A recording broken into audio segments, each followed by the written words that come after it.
18 18 de diciembre, Día Internacional del Migrante, recuento del 2024.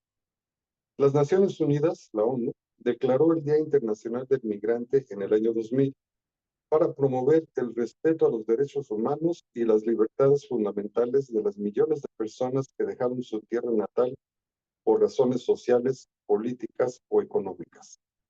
Nuestros ponentes del día de hoy nos darán un breve recuento de lo que aconteció en el 2024 en este tema. Le cedo la palabra a él, Elizabeth. Gracias. Ok, sí, gracias. Le cedemos la palabra a la diputada Maribel Solache. Ella es diputada federal por Acción Afirmativa Migrante. Buenas noches, diputada. Adelante. Buenas noches. Les agradezco mucho estar aquí con nosotros. ¿Sí me escuchan? Sí, gracias. Sí. Permítame, es que me tengo que mover a un lugar porque aquí se escuchan muchos ruido de carros. Permítanme, ¿sí?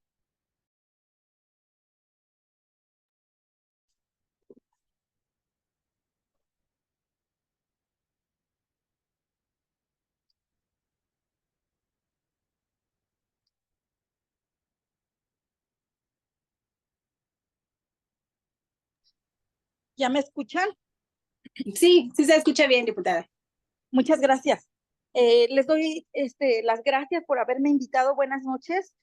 Vengo de la Cámara y hay un bloqueo aquí por el Estado de México y me dio tiempo de pararme en un lugar para que me prestaran el internet y poderme conectar. Nada más que estoy en una avenida bien grande y ahí con el bloqueo se escuchan muchos carros. Pues les agradezco la invitación. Gracias. Precisamente hoy estamos celebrando el Día del Migrante. Un abrazo a todos los que hemos migrado entre los estados.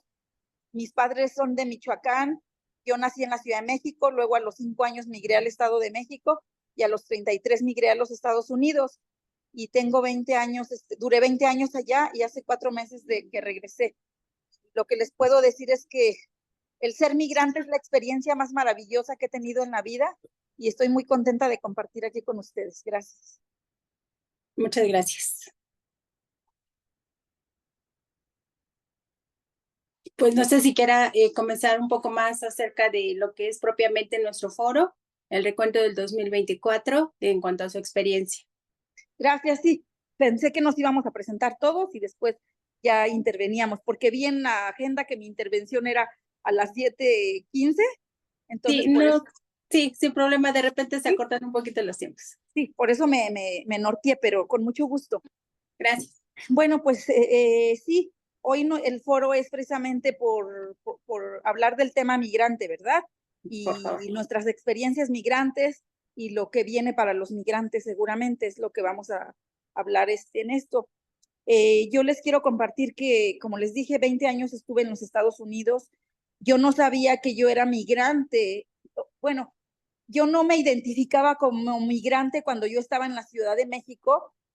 Y es una ciudad tan grande que yo no me di cuenta que sí sabía yo que había varias nacionalidades en Ciudad de México, incluso comunidades. Recuerdo haber visto la comunidad española, la comunidad libanesa, la comunidad un poquito, me parece, italianos, pero la verdad yo no pensaba más, ¿no? Yo vivía mi vida aquí de la locura de la Ciudad de México y pues yo no me daba cuenta de más. Por ahí había visto libros, alguna que otra vez que me metía yo a una librería, buscaba libros y de repente veía títulos que decían la migración, la inmigración, los migrantes, pero pues la verdad nada más veía ese título y honestamente recuerdo que los autores de esos libros eran así como políticos, así, ¿no? Personas así, y yo pues la verdad no era como que me interesaba. Entonces, en el 2004, yo tuve que emigrar a los Estados Unidos. Y les digo, yo no me daba cuenta que era migrante, pero yo sabía que mis padres habían nacido en Michoacán, que de niños los trajeron aquí a México, pero aún yo no tenía esa noción de que mis padres eran migrantes, de que ellos habían migrado a Ciudad de México, de Michoacán, y que luego yo a los 5 años migré al Estado de México yo no veía eso, yo no usaba este vocabulario, ni cuenta me daba ni sabía que yo era migrante dentro de México. Y tampoco me daba cuenta que por nuestro país pasaban muchos hermanos migrantes de todos los estados. Sí veía, por ejemplo, mucha gente oaxaqueña en Ciudad de México, o veía personas que eran de Guerrero, de otros lugares, pero eso no me hacía ver que eran migrantes o que migraban aquí a Ciudad de México, y menos veía que otras personas migraran a otro lado. Lo único que yo conocía, mi mundito, eran estos 6 estados que ahora me corresponden en mi circunscripción, ¿no? Digamos, Guerrero, Hidalgo, Ciudad de México, Puebla, ¿cuál otra me toca? Tlaxcala y Morelos. Era como lo que para mí era el centro del país y era lo único que yo conocía. Para mí Tijuana era como, yo lo que sabía de Tijuana era de que pues quedaba lejísimos y que era casi del lado de Estados Unidos, y lo que sabía de los migrantes era un poquito lo que escuchaba en las canciones de los Tigres del Norte, que la banda del carro rojo y que la camioneta gris y que la camelia y cosas así. Era como lo único que yo podía ubicar. Y en el 2004 yo migré a los Estados Unidos. Yo fui, digamos, expulsada por los gobiernos neoliberales. Yo ya era abogada cuando yo me fui.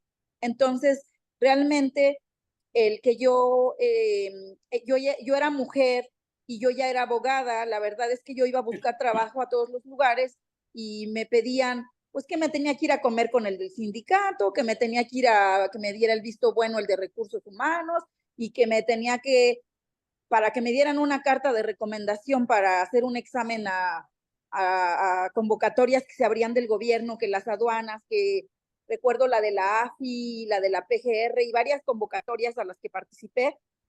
Pues la verdad es que era quién conoces, y quién te da el visto bueno, te doy una carta, pero pues te la doy en un hotel y cosas así, ¿no? Entonces, yo honestamente me asqué eso era el 2004, yo me asqué de que yo ya era abogada, yo venía de la pobreza y mi única posibilidad de dejar de ser tan pobre era pues estudiar, y yo ya había estudiado, yo ya había hecho lo que correctamente tenía que hacer.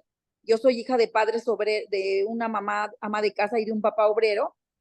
Entonces, 5 hijos fuimos, entonces yo sabía que lo único que me iba a llevar a dejar de ser menos pobre iba a ser el estudiar.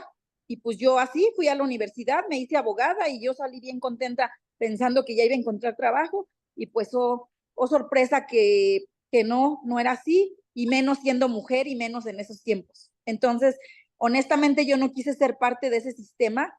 Con todo respeto de las prostitutas, yo no me quise prostituir en ese sistema, y dije, mejor me voy a Estados Unidos, prefiero ir a limpiar casas y a cuidar niños que quedarme a que me condicionen, no por mis conocimientos ni por la carrera que ya demostré que saqué, sino porque, pues, porque piensan que la mujer es un producto, que la mujer está en venta, y realmente eso fue en el 2004.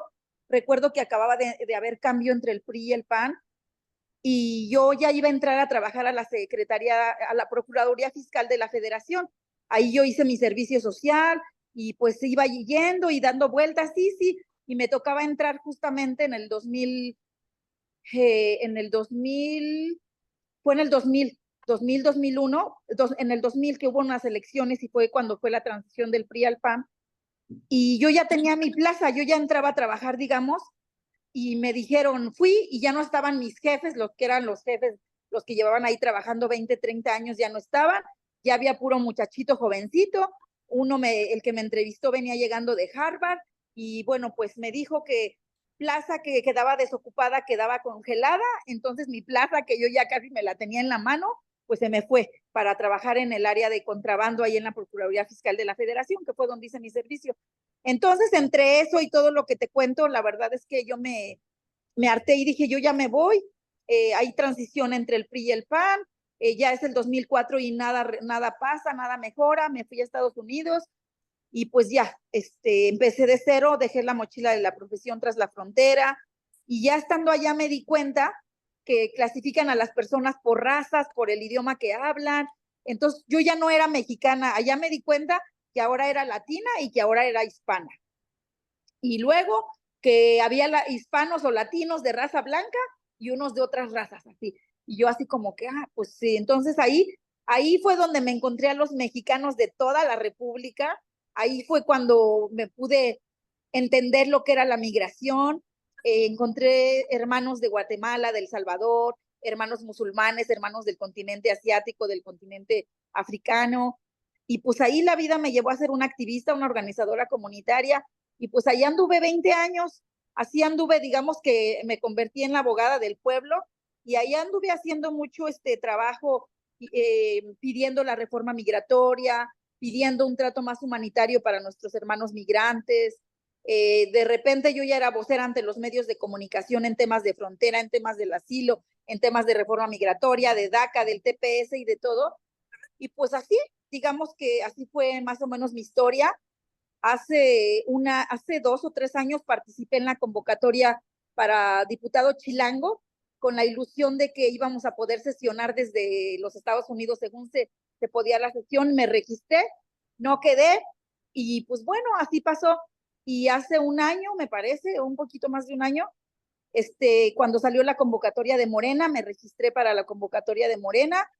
Y bueno, pues igual había una opción que te registrabas y decía que si eras por acción afirmativa migrante, que son los 5 grupos vulnerables, y yo ahí me registro.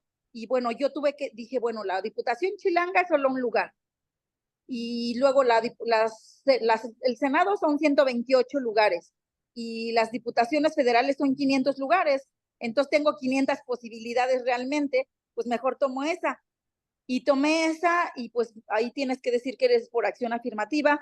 Ya dije que era la acción afirmativa migrante, me registré, llegó la doctora Claudia, llegamos todas y también llegamos las migrantes, y hoy estoy muy contenta porque soy una migrante, soy una mexicana en retorno, y soy una mujer además, y soy una representante de los migrantes, y tengo 4 meses que llegué a México. Yo me vine por mi propio pie. Debo decir que estuve indocumentada 20 años allá en los Estados Unidos, y pues tuve que dejar el país. Mis hijos se quedaron allá, mis amigas, mi pueblo, mi gente, el trabajo, cuidaba yo niños, limpiaba casas, cuidaba a adultos mayores, trabajaba en una organización sin fines de lucro. Ya nada más me faltaba vender mole los domingos afuera de la iglesia. Entonces, pero los migrantes hacemos de todo, ¿eh? O sea, yo no soy la única, no soy un caso excepcional. Todos los migrantes hacemos lo mismo que yo hago, porque nos toca sostener 2 naciones, nos toca sostener la familia de allá y la familia de aquí, y nos toca pensar en la casita que tenemos que pagar porque un día nos vamos a regresar, y entonces tenemos que trabajar para pagar nuestra renta de allá y nuestra casita de acá. Pues mandamos cuando es Día de la Virgen de Guadalupe, que es Día de la Mamá, que Día del Papá, que una fiesta, que una quinceañera, que lo que sea, uno nunca deja de ayudar, que es la fiesta patronal del pueblo, uno está ayudando. Y pues definitivamente creo que sí, los migrantes, por lo menos los mexicanos y la mayoría que estamos en Estados Unidos, sostenemos 2 naciones, pero no solamente eso, compartimos la frontera, compartimos los trabajadores binacionales, compartimos el voto, además del voto mexicano en el exterior, pero también compartimos el voto de mexicanos y estadounidenses. Y pues bueno, yo realmente, yo viví en San Diego 20 años, en San Diego, California, y yo veía que para las personas que eran ahí de San Diego, los que sí tenían papeles cruzaban a cada rato a Tijuana, en la tarde se iban a los tacos y al ratito ya venían de regreso, o se iban y venían el domingo, o jugaban los cholos y ellos se salían a ver el partido, y en 3 horas ya me decían, Maribel, vente a mi casa, trajimos unos tacos de Tijuana. Y yo, realmente para los que somos de ahí de la frontera, esa frontera entre San Diego y Tijuana no existe. Es como una región, es la misma región como aquí los que vivimos entre Ciudad de México y Estado de México, o Ciudad de México y Morelos, o Ciudad de México y Querétaro, o Ciudad de México y Tlaxcala. Prácticamente uno no ve esa división, ni ves un letrero que dice, te va a tocar el punto de migración, donde pasas del punto y ahí está, te va a tocar la migra entre Tlaxcala y Puebla, o entre Puebla y así. Pues la verdad yo no vi eso, ¿no? Entonces yo creo que exactamente el ser una migrante me regaló toda esa experiencia. Pude ver con los ojos de los migrantes, pude vivir con esa vivencia. Y estoy muy feliz porque hoy que estoy en el legislativo, que soy una diputada federal, que vengo representando 50 millones de migrantes mexicanos y mexico-estadounidenses, soy una de las 5 voces, porque somos 5 diputados migrantes y es una senadora, nuestra senadora Karina, una Dreamer. Entonces, yo por lo menos hoy yo soy la prueba verdadera de que la doctora llegó y no llegó sola, y también llegamos las migrantes, pero también soy la prueba verdadera de que ya no se van a escribir las pólizas ni las leyes por un académico, con todo respeto de mis amigos los académicos, por un ex diputado, por un ex presidente. Ahora ya realmente vamos a poner nosotros nuestra vivencia, nuestra experiencia, lo vamos realmente a plasmar, y hoy vamos a ser la voz de los migrantes. Yo no sé si me voy a poder reelegir, porque honestamente yo soy de la no reelección. La doctora Claudia dice que todavía podríamos alcanzar y entrar y todavía reelegirnos del 27 al 30. Yo comulgo con la no reelección, pero bueno, pues si me toca y si todavía alcanzo, pues ahí me meto, ¿no? O sea, yo no sé a dónde me va a llevar Dios en 3 años o dónde voy a estar. Lo único que le pido es salud y que pueda yo seguir representando a mis paisanos y siendo la voz de todos ellos. Y pues espero regresar pronto a Estados Unidos ya como una diplomática, a poder hacer diplomacia parlamentaria de aquel lado, a poderme juntar en territorio con mis paisanos migrantes, a poder volver a ver a mis amigas, abrazar a mis hijos, a lo mejor hay en un foro migrante donde me inviten, porque bueno, pues si regreso sería como diplomática, y realmente pues es lo que tengo que ir a hacer, trabajo diplomático. Entonces, pues le pido a Dios que pueda regresar, y me va a dar mucho gusto. He estado en varios Zooms aquí con Gabriel y con ustedes, y me daría mucho gusto un día poder estar en persona con ustedes aquí en México o del otro lado de la frontera. Y pues yo les doy todas las gracias por el espacio, y adelante, gracias. Muchas gracias, licenciada. No sé si alguien tenga alguna pregunta, algún comentario para la diputada.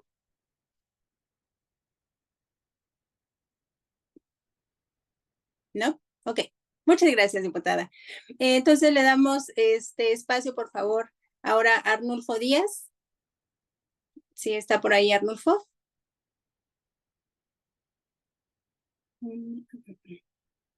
Creo que no se ha conectado. Posiblemente tenga problemas con su señal, o también ande fuera de algún lugar donde tenga donde pudiera conectarse a internet. Bueno, entonces vamos a darle espacio al licenciado Raúl Reyes. Él es licenciado en Economía por el IPN, posgrado en Administración Pública por la Universidad de Anáhuac. Buenas noches, licenciado, le damos la palabra. Hola, muy buenas noches.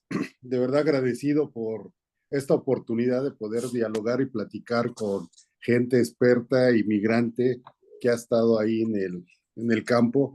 Yo soy más teórico, más técnico, yo desde aquí, y sí tengo familiares que trabajan y son migrantes y hoy tienen residencia, son ciudadanos, y esa es mi experiencia con ellos. Yo cuando platiqué con Gabriel, el cual le agradezco mucho que me haya invitado y a poder participar, me decía que hablara algo sobre economía y el impacto de la migración mexicana en los Estados Unidos. Y esa es mi participación, y que quiero hoy aportar a este foro. Y como lo dije, pues agradecer, Gabriel, de verdad la oportunidad y la amistad que tenemos ya de hace muchos años, y hoy eso me ha permitido conocer a ustedes, a los diputados, de verdad migrantes que traen muchísima experiencia, y la verdad que se aprende mucho de ustedes, y en cada uno de los foros se ha venido aprendiendo, y creo que eso nos vuelve muy sensibles, y de verdad tener que meterse a investigar y reconocer lo que está ocurriendo allá y lo que vienen en ese tema. Mi invitación en este tema es invitarlos para reflexionar sobre un tema que atraviesa las fronteras y las generaciones: la migración mexicana y su impacto en la economía de Estados Unidos.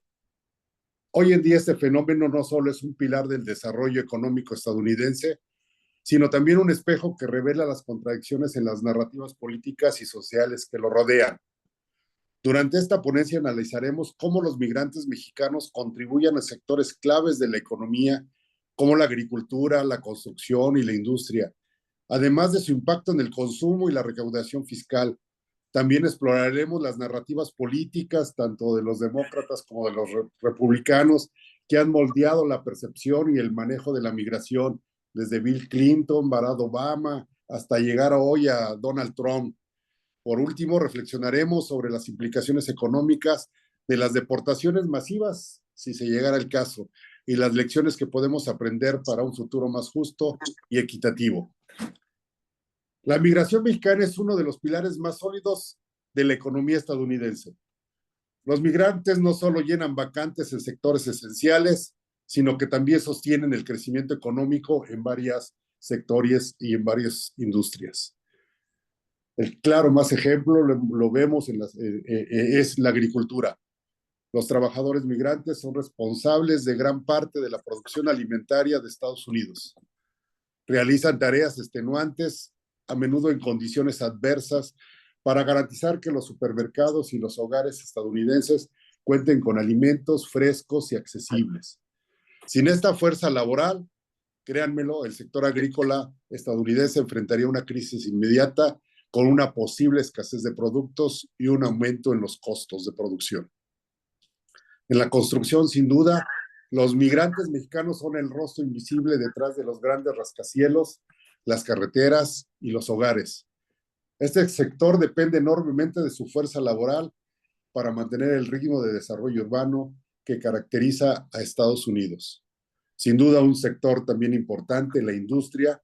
Los migrantes llenan roles técnicos y operativos que muchos ciudadanos estadounidenses no están dispuestos a asumir.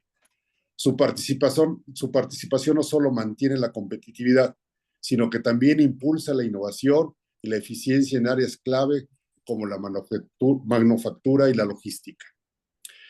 Más allá de su trabajo directo, la fuerza laboral del migrante también contribuyen como consumidores al participar en la economía local donde habita, desde comprar alimentos hasta pagar los alquileres, generan una dinámica económica que beneficia a pequeñas y medianas empresas en todos los Estados Unidos.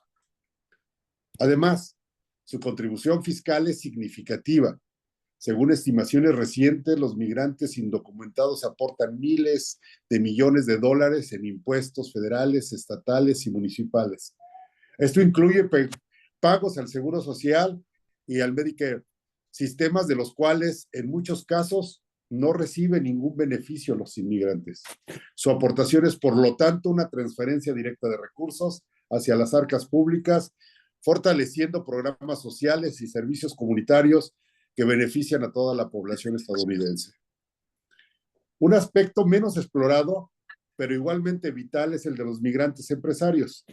Estudios revelan que los inmigrantes tienen una probabilidad mayor de emprender negocios propios en comparación con los ciudadanos nacidos en los Estados Unidos.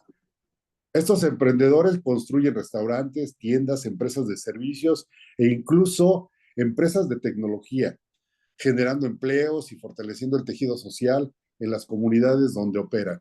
Sus negocios no solo contribuyen al desarrollo local, sino que también reflejan el espíritu innovador y resiliente que define al migrante.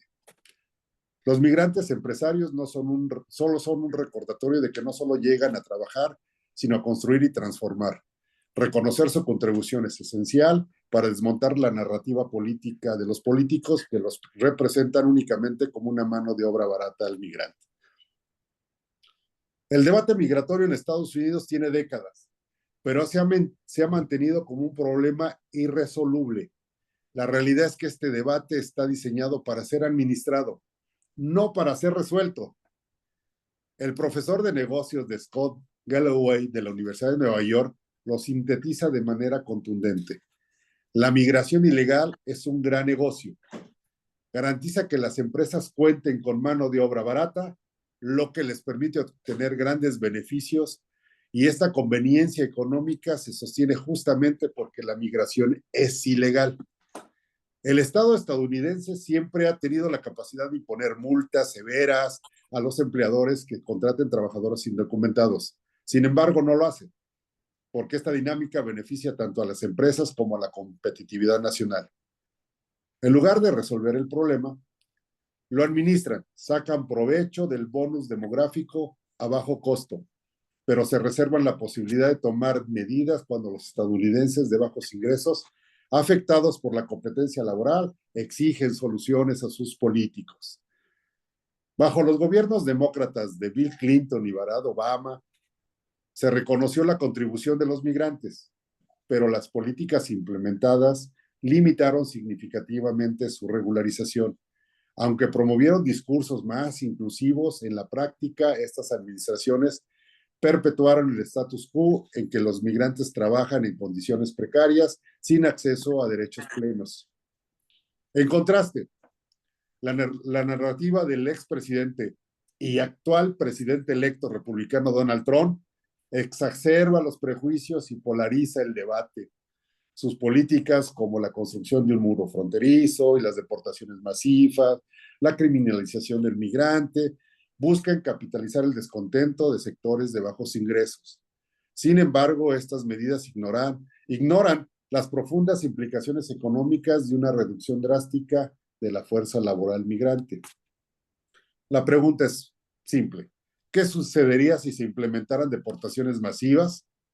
Las consecuencias serían desastrosas para la economía estadounidense y, por supuesto, para nuestra economía. Sectores como la agricultura y la construcción enfrentarían un colapso. La falta de mano de obra incrementaría los costos de producción, lo que a su vez encarecería los alimentos, la vivienda y otros bienes esenciales. Este impacto recaería directamente sobre los consumidores estadounidenses, quienes enfrentarían una inflación significativa en su vida diaria. El vacío laboral generado por la expulsión de migrantes sería difícil de llenar. Las condiciones laborales que enfrentan los migrantes, largas horas, bajos salarios y poca protección, no son atractivas para los ciudadanos estadounidenses. Esto provocaría una desaceleración del crecimiento económico y una pérdida de competitividad frente a otros países, principalmente el chino. Las deportaciones masivas también exacerbarían las tensiones sociales, especialmente en comunidades que dependen económicamente de la población migrante. En lugar de fortalecer a estas comunidades, las debilitarían, afectando su cohesión social y su desarrollo a largo plazo. Permítanme finalizar y de comentarles. Y afirmando, la migración mexicana no es un problema, es una solución que Estados Unidos ha sabido aprovechar durante décadas. Sin embargo, el manejo político del tema ha estado marcado por una doble moral. Por un lado, se estigmatiza a los migrantes presentándoles como una amenaza y por otro lado, se depende de su trabajo y se obtienen grandes y enormes beneficios económicos de su permanencia. Este debate, como lo señala Scott Galloway, no es un asunto irresoluble, sino una cuestión de conveniencia política y económica. La migración ilegal no se resuelve porque es demasiado valiosa para el sistema. El futuro del debate migratorio dependerá de a quién decidan representar los líderes políticos demócratas y republicanos, a las élites económicas que se benefician del status quo o a las comunidades inmigrantes que sostienen la economía con su esfuerzo y son votantes. Lo que está claro es que la migración mexicana ha sido, es y seguirá siendo un motor indispensable para la economía de Estados Unidos. Es hora de reconocer su contribución, romper con las narrativas políticas de conveniencia y construir políticas que promuevan la justicia social y la integración económica. Es parte de lo que ha estado construyendo el discurso y la narrativa de nuestra presidencia Claudia Sheinbaum al momento de decir que va a presentar todo un diagnóstico económico de la importancia y lo valioso del migrante en los Estados Unidos. De verdad agradezco estos minutos de poder participar con estos y poder contribuir a ese debate de los migrantes en los Estados Unidos. Y de verdad agradezco mucho y muchas gracias y buenas noches y a sus órdenes. Muchas gracias, licenciado. No sé si alguien quiera hacer algún comentario, alguna pregunta. Maestra Liz, me gustaría participar un poco complementando lo que comenta el maestro Raúl en el discurso que maneja el gobierno de Estados Unidos, toda vez que sabemos que el 12% del PIB, que es alrededor de 23 billones de dólares al año, que es una cosa brutal, abismal. Todavía,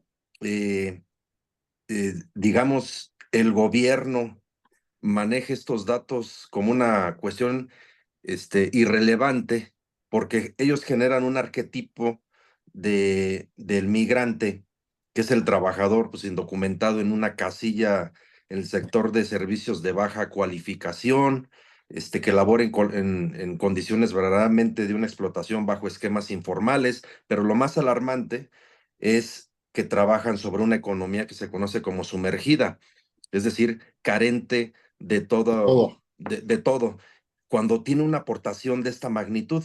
Entonces, quería comentarle, preguntarle aquí al maestro Raúl, efectivamente, pues se ve que hay que meterle mano a regular este aspecto de la economía sumergida, pero ¿cómo abordarlo? ¿Por dónde empezar? Los legisladores mexicanos creo que tienen poco alcance en ese sentido. Los derechos humanos están nulos en ese país precisamente porque no están sujetos a las cortes y además porque ellos tienen un monopolio dentro de la ONU, sobre todo en el Consejo de Seguridad, es de los 5 países permanentes, entonces poco se le puede meter mano. Entonces, debe haber alguna solución desde el punto de vista económico, como una política, una parte de la gobernanza del Estado mexicano. Entonces, esa es un poco mi participación y consulta al maestro Raúl. Muchas gracias. Gracias por la participación y gracias. Yo te diría que al final del día los bajos salarios lo hacen competitivo, es lo que se llama dumping en el momento comercial con bajos salarios y mucho de la crítica que han hecho hacia México, ¿no? De por qué se instalan las empresas en México, bueno, por los bajos salarios y eso los vuelve altamente competitivos. Esa parte también se convierte en un factor de importancia y de relevancia para los empresarios o los agricultores estadounidenses. Los bajos salarios los vuelven muy competitivos, o sea, los bajos costos de producción pues los vuelven muy, muy competitivos. Y lo que decía, ¿no? Los estudios que yo estuve leyendo ahí, que al final pues es de conveniencia. Ellos no lo van a solucionar porque no les interesa, porque les conviene para su economía tener bajos salarios y al final cuando se trate de elecciones, pues entrará en la narrativa política para dirigir el discurso hacia su electorado y poder llevarlo adelante, pero no lo van a resolver, lo van a administrar, como dicen, es solo administrarlo y darle en esa parte, porque de contrario de darle respuesta y solución a la migración, eso incrementaría los costos de producción tanto en los sectores de la economía. Muy bien. Muchas gracias. Gracias. Diputada, no sé si quiera participar en este momento. Sí, muchas gracias.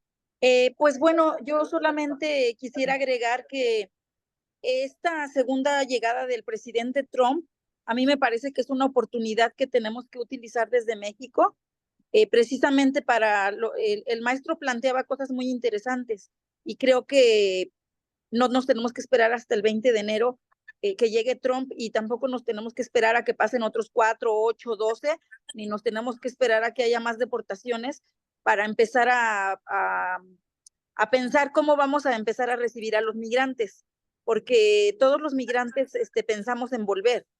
Entonces, creo que se nos ha olvidado que los migrantes que se fueron, los braceros, los que se fueron en los 50, 60, 70, 80, pues ya son personas que seguramente ya están regresando. Yo tengo 53 años y pues ya hoy regresé y todas las personas con las que yo convivo allá, no nos fuimos porque odiábamos a México, al contrario, amamos a México y como dice la canción, aunque sea en una caja de muerto, queremos volver. Entonces, yo creo que tenemos que aprovechar esta oportunidad todos, la academia, el gobierno, los legisladores, la sociedad civil, para empezar a pensar que los migrantes vienen de regreso, no precisamente porque Trump los deporte o cualquier otro presidente, porque bajo la administración demócrata, pues igual ellos estuvieron y también deportaron. Entonces, creo que México necesita prepararse para recibir a los migrantes, a los mexicanos en retorno, pero sin importar si nos queremos retornar por nuestra propia decisión o porque sea un tema de emergencia como una deportación, una repatriación. Entonces creo que hoy estamos a muy buen tiempo de juntarnos los legisladores, el gobierno, la sociedad civil, las iglesias, las organizaciones, la comunidad, para que nos pongamos de acuerdo cómo le vamos a hacer, porque no creo que tenemos que estarnos dejando chantajear de ninguna administración estadounidense, llámese demócrata o republicana. Me parece que somos los mejores trabajadores del mundo y se nos tiene que reconocer por eso. A mí me parece que es una buena oportunidad ahorita que se pida una reforma migratoria desde México. Por lo menos yo creo que en el Tratado de Libre Comercio que se va a firmar o reafirmar o recertificar, que ya ahorita, digamos, está revisando, yo creo que ahí se podría pedir que los casi 8 millones de mexicanos que están indocumentados pudieran entrar dentro de ese, o sea, ya son los trabajadores esenciales y ya están en Estados Unidos. Ahora, ¿cómo los incorporas? Pues con un permiso de trabajo. Hemos estado pidiendo desde México la ciudadanía, la residencia, la enchilada completa, como decían por ahí, pero pues bueno, creo que nada más nos usan cada que hay una elección y me parece que ahora por lo menos lo mínimo que nos podrían dar es incluir y darles un permiso de trabajo bajo este tratado de libre comercio que se va a firmar, porque los mexicanos de Estados Unidos consumimos todo lo de México y los mexicanos de México consumen todo lo de Estados Unidos. Entonces tenemos un doble mercado y me parece a mí este tema que si los aranceles y todo esto, tenemos que pensar que estamos atados del mismo pie y si se paran, si dejan de entrar las cosas que se importan, que van de aquí de México, pues realmente los consumidores estamos allá. Nosotros por esa nostalgia compramos el jabón Roma, el jabón Zote, porque siempre estamos pensando, con esto ayudo a una familia mexicana. No estamos pensando en los empresarios, estamos pensando en los trabajadores de esas empresas y decimos, comprando los productos de México o los que se fabrican en México, ayuda a una familia mexicana. Y todos los mexicanos que viven aquí, yo me di cuenta el día que fui al Costco, cuando yo regresé hace un mes, fui al Costco con mi hermana ahí, un Costco en Polanco, y resulta que estaban todo lo que yo compraba allá en Estados Unidos, ahí estaba, y yo así como que, pues yo no sabía que eso existía, yo no había venido en 20 años, pero entonces, pues, si nosotros mismos somos los que aquí consumimos lo que nos mandan de allá, nosotros importamos, o sea, ellos nos mandan, importamos sus productos y luego nosotros importamos nuestros productos, pues al final de cuentas es los mismos mexicanos los que estamos consumiendo todo esto, la artesanía. Nosotros allá compramos, que nos llegan a vender plata, la compramos porque va de México, que una virgencita de Guadalupe, que porque es de México, que porque algo que te vienen a vender artesanía, ropa artesanal, la compramos porque es de México. Y pues aquí en México, igual, ¿qué viene de Estados Unidos? Todo lo que diga Chicago, lo que diga los de fútbol americano. Compramos todo lo de allá, los tenis, las marcas de los tenis, de los pantalones, los carros. Entonces, yo creo que tenemos que aprovechar esta oportunidad y no dejarnos que nunca jamás ningún gobierno de Estados Unidos ni de ningún país nos chantajee y nos traiga como una pelotita a los inmigrantes, sobre todo a los indocumentados, nos traiga con esa pelotita. Yo creo que hay que aprovechar y que esto sea una oportunidad para que nos pongamos las pilas y trabajemos juntos. Gracias. Gracias, diputada. Le damos la palabra al diputado Raúl Torres. ¿Quiere hacer alguna anotación en este punto? Sí, uso una anotación porque obviamente, y perdón que no tengo la cámara prendida, ahorita ya estoy llegando a Wi-Fi para mi intervención oficial, solamente una anotación. A ver, yo coincido con todos ustedes, lo romántico, el orgullo mexicano, bla, bla, bla, bla, bla, pero vamos a ser bien pragmáticos. A ver, no podemos decir, hay que planear para todos juntos. ¿Qué estamos haciendo distinto que nos dé resultados distintos? En pocas palabras, seguimos haciendo lo mismo que hacía el gobierno mexicano en los 90s, en los 80s y en el 2024. Decir que pobrecitos de nosotros, nos van a deportar a todos, pobrecitos de nosotros, miren, nosotros sacamos todo del campo y miren esos güeros malos que nos quieren regresar. Si seguimos cantando lo mismo en 2024, que cantamos en los 80s, que lloramos en los 90s, que lloramos en el 2000, no vamos a lograr nada distinto. Y desgraciadamente eso se está haciendo igual. A ver, vamos a hablar a los números, de verdad. Y yo sé que somos bien técnicos por lo que se acaba de hablar. 11.7 millones de mexicanos, primera generación, somos 12, vamos a hablar de números exactos. Son los 5.1 en calidad de un estatus irregular. Es decir, 5 de 12 no es la mitad, ¿verdad? Estamos hablando de que 5 para 12 son tan 7, 7 que están en un estatus regular.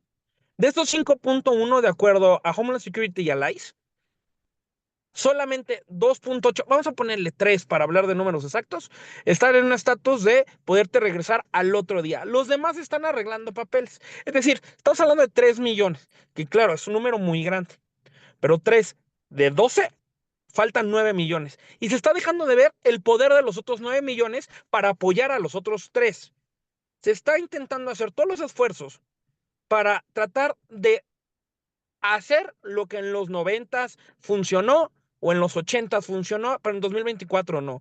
Hoy no se está hablando de la diáspora, que es una diáspora muchísimo más calificada.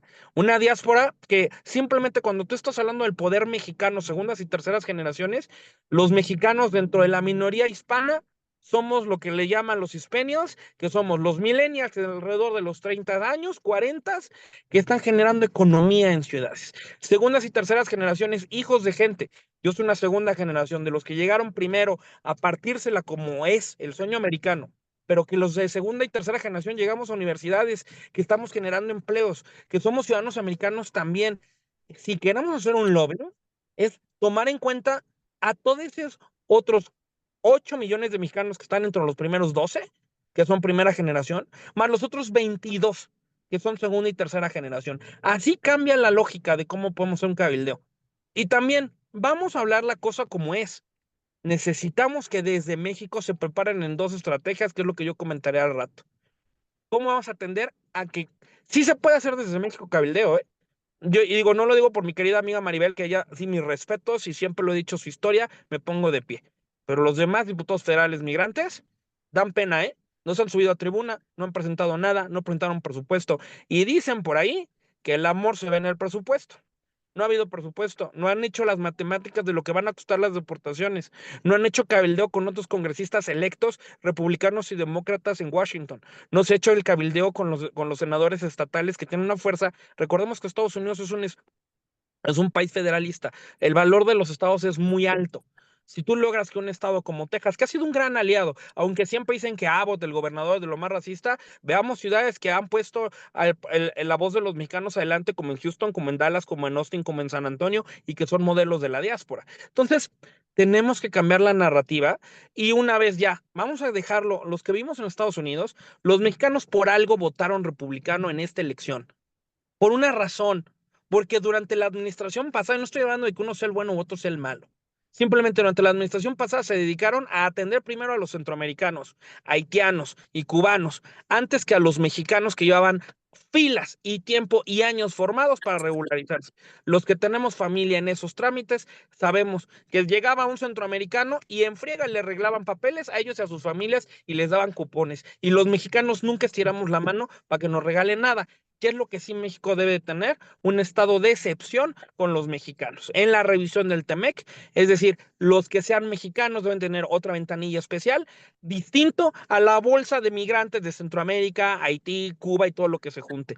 ¿Por qué? Porque somos bloque en Norteamérica. Eso es lo que tendríamos que poner en la agenda y eso es lo que los legisladores en México sí podrían trabajar. Y del lado de México, y con eso concluyo mi punto que me gustaría que lo tomaran para análisis a futuro, es ¿qué se está haciendo en México con los deportados que van a llegar? Son cantidades impresionantes, pueden llegar a los 2 millones de población en retorno. ¿Cómo los vas a identificar? Necesitas identificar. ¿Vienen de México? ¿Cómo los voy a insertar en la sociedad mexicana? ¿Vienen de otro país? ¿Quién los va a pagar? Va a ser impuestos mexicanos? Van más de 100 millones de dólares del gobierno mexicano, de impuestos mexicanos, de dinero mexicano que se manda a Centroamérica. No puede ser. Eso tiene que ser para los mexicanos en el exterior primero, porque de ahí se manda el dinero. Entonces, en los recursos, cuando tú vas a negociar con Estados Unidos y con Canadá, sean republicanos, sean demócratas, sean conservadores, sean liberales en Canadá, esto es bien sencillo. Dinero canadiense, dinero estadounidense, que se tiene que invertir en México para que esos deportados sean identificados y sean conectados con el sector económico del país que lo recibe, en este caso de México. Eso es planear, eso es darles servicios de salud, eso es darles educación a los niños, eso es darles poder, seguridad en los municipios de la frontera. Quienes hayan estado en la frontera saben que eso es un verdadero caos y lo único que va a pasar con el desorden que hoy existe es darle más fuerza al crimen organizado. Creo que ahí ya nos estamos tardando y creo que esos serían de los puntos que deberíamos de atender. Perdón por que me extendí, porque me emociona, pero ya de verdad, de ir tratando de hablar desde el pobrecito y desde, ay, el valor que representan nuestros jitomates, ya no nos va a dar resultados. Hablemos de lo que representan nuestros estudiantes, de lo que representan los profesionales, los empresarios, la generación de tecnología. Así cambió el modelo la India, ¿eh? Y no fue hace mucho tiempo. Hoy son la diáspora más grande, México es la 2. La diferencia es que en la India cambiaron ese chip de pensar que solamente somos manos de obra para pensar que somos cerebros. Y esa es la gran diferencia. Es todo y perdón por extenderme. Gracias, diputado. No sé si quiera seguir con su participación. De hecho, ya era su turno o le damos pie a otro de los participantes en lo que usted llegue a algún lugar que tenga mejor Wi-Fi. Si pudiera ser alguien más, yo estoy a nada de llegar a un Wi-Fi, por favor. Gracias. Ok, gracias. Bueno, entonces le damos por favor la palabra al doctor Daniel Thatcher. Él es profesor, investigador de la Universidad Autónoma de la Ciudad de México. Buenas noches, doctor, por favor. Buenas noches y bueno, pues para empezar, muchísimas gracias por la invitación a este foro. Sin duda creo que es muy importante poder hacer un balance a final de año de lo que ha implicado, ¿no? Toda esta dinámica política, social, económica respecto a los temas migratorios. Sin duda una gran iniciativa por parte de Gabriel y los dos Méxicos de hacer este cierre, digamos, de balance para pensar lo que viene en el próximo año. Yo voy a plantear como balance el tema de la participación y la representación política de los mexicanos residentes en el extranjero, ¿no? Particularmente desde México, pues, es decir, cómo este año, pues ha sido un año de claroscuros en términos de los mecanismos de representación y de participación de los mexicanos residentes en el extranjero. Este año, digo, es un año de claroscuros porque empezando, digamos, por las partes claras, ¿no? Haciendo ese balance entre lo claro y lo oscuro. Este fue un año muy interesante, primero en términos de la participación, ¿no? Por primera vez en esta elección del 2024 se implementaron las 3 modalidades de votación desde el extranjero, lo cual, pues sin duda es un logro de, pues de cómo cierra finalmente la reforma electoral del 2014, que esta era realmente su último pendiente, la implementación del voto presencial en sedes consulares para mexicanos residentes en el extranjero.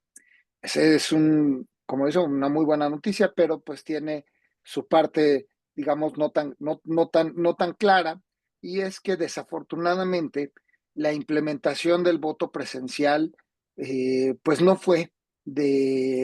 contó pues con la logística necesaria para lograr atender a el número de personas que llegaron a participar en esta elección, ¿no? Y esto pues se debe a una serie de elementos que se conjugaron. De entrada, pues a lo largo de 18 años, ¿no? Desde el 2006, la primera ocasión que se votó, en 18 años que se ha votado desde el extranjero, la participación no ha sido la que, digamos, la que se esperaba o la que quisiéramos esperar desde el extranjero. Hay, por supuesto, muchísimas razones detrás, ¿no? Ha habido 2 grandes modelos legislativos que lo han, digamos, diseñado, ¿no? Un modelo que funcionó entre 2006 y 2012 con un solo modelo de votación postal en donde no se podían obtener credenciales para votar, y a pesar de que había millones de personas con la posibilidad de eventualmente poder ejercer su voto, por lo menos por ser ciudadanos mexicanos, por tener la edad para hacerlo, pues ante la imposibilidad de tener su credencial para votar, pues quedaban fuera de esa posibilidad. A partir de la reforma del 2014 y particularmente de políticas implementadas por el INE en 2016, la credencialización es un proceso permanente en sedes consulares. Esa no se detiene. Sin embargo, ¿no? Sigue siendo un modelo pues, que tiene algunas complicaciones, en tanto que pues, se requiere de cumplir con una serie de pasos para lograr votar, y bueno, pues quien no tenga la información completa, pues queda fuera de este proceso. Aún así, en esta elección del 2024, el crecimiento del listado nominal es abrumador respecto al 2006, 478% arriba. La mayor participación del listado nominal de residentes en el extranjero, que en esta ocasión fueron 223,961 votantes registrados, participó el 82% de ese universo, es una cosa impresionante, y por supuesto el crecimiento de votos emitidos también es un tema para aplaudirlo, 456% más que desde el 2006. Pero como decía, mucho de eso desafortunadamente se vio opacado por la implementación del mecanismo de votación presencial, y es que, como decía, pues las grandes expectativas no siempre llegaron de la mano con el número esperado de votantes. Es más, hoy en día, a pesar de que podemos, ¿no?, aplaudir a estos grandes números, pues sigue siendo un universo pequeñito respecto al gran potencial de votantes en el extranjero. Simplemente al proceso electoral, al junio del 2024, había 1,5 millones de credenciales tramitadas y entregadas en el extranjero, y solamente tuvimos 223,000 personas registradas para votar. Sigue siendo un universo muy pequeño. Y eso llevó, por supuesto, a que, por un lado, el Instituto Nacional Electoral, con los antecedentes que tenían, retomando un poco lo que decía mi buen amigo Raúl, pues haciendo matemáticas, ¿no? Y desde esa historia, pues no había elementos como para sostener que pudiera presentarse el fenómeno que se presentó. Y por otro lado, la Cancillería, pues también, digamos, históricamente ha tenido reticencias en cuanto al mecanismo de votación presencial. Por un lado, porque hay sedes consulares que no cuentan con espacios suficientes y adecuados como para atender esa demanda, lo cual quedó demostrado, ¿no? Es decir, tenemos oficinas pues que no pudieron, ¿no?, atender a la demanda desbordada de votantes en el extranjero. Por otro lado, hay quienes han señalado que pues la evolución del sistema electoral en México pues llevó a que sea una autoridad independiente y no gubernamental la que organice la elección, y si son los consulados quienes organizan, o por lo menos no organizan, pero por lo menos son la sede de las votaciones, ahí hay una contradicción con la evolución institucional de la democracia mexicana. Entonces, bueno, siendo así, pues también, ¿no?, tuvimos un problema logístico propio de los consulados, que no tuvieron los servicios adecuados para atender a las miles de personas que se dieron cita para votar en ese domingo de junio. Y ese, digamos, pues es nuestro oscuro del proceso de votación. Otro elemento que quiero resaltar es, a lo largo de varios años, ya por lo menos 4 años, las organizaciones de residentes en el extranjero, en particular, ¿no? Hay que resaltar el papel que que ha tenido en ese lugar Fuerza Migrante para apostarle al litigio estratégico para impulsar la representación política, ¿no?, a través pues, de la defensa de la Diputación Migrante, y después también de la implementación de acciones afirmativas, de llevar a cabo estos litigios estratégicos. Bueno, pues como en 2021, en 2024, la buena noticia, digamos, lo bueno que podamos contar es, en 2021 se llevó a cabo por primera vez un litigio estratégico que permitió que se establecieran acciones afirmativas para mexicanos residentes en el extranjero, lo que dio lugar a que en ese 2021 11 diputaciones fueran ocupadas por residentes en el extranjero. En 2024, el INE, ¿no?, para la elección del 2024, el INE había modificado el mecanismo de registro de candidaturas, en particular de acciones afirmativas. Nuevamente, un litigio llevado en primer lugar por Fuerza Migrante, cuestionó ese modelo, y lo que generó es que el Tribunal Electoral ordenara al INE reestablecer o reimplementar el mecanismo establecido en 2021, ¿no? Y como buena noticia, pues volvimos a tener diputaciones migrantes. Desafortunadamente, de 11 diputaciones, pues ahora se redujeron a 6, ¿no? En buena medida eso tiene que ver con el resultado electoral. La buena noticia es que por primera vez hay una senadora migrante, ¿no? Entonces eso también es una noticia buena dentro de este fenómeno. Y por supuesto, bueno, en la Ciudad de México, hay que volverlo a mencionar, ¿no? Raúl, bueno, pues se reelige como diputado migrante, pero además, como resultado también de una reforma en donde la diputación migrante es un escaño ya reconocido constitucionalmente en la Ciudad de México, ¿no? Esa también es una muy buena noticia.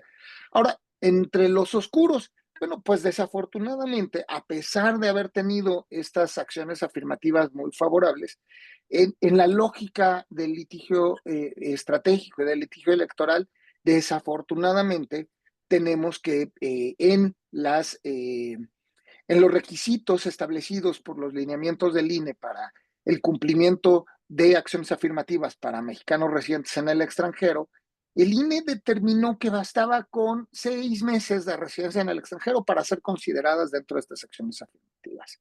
Algo que, bueno, pues notoriamente está fuera de la lógica, ¿no? Incluso, bueno, pues de los mismos señalamientos de Naciones Unidas que apenas que considera que al menos una persona pues tendría que residir por lo menos un año fuera de su país para ser considerado un migrante internacional.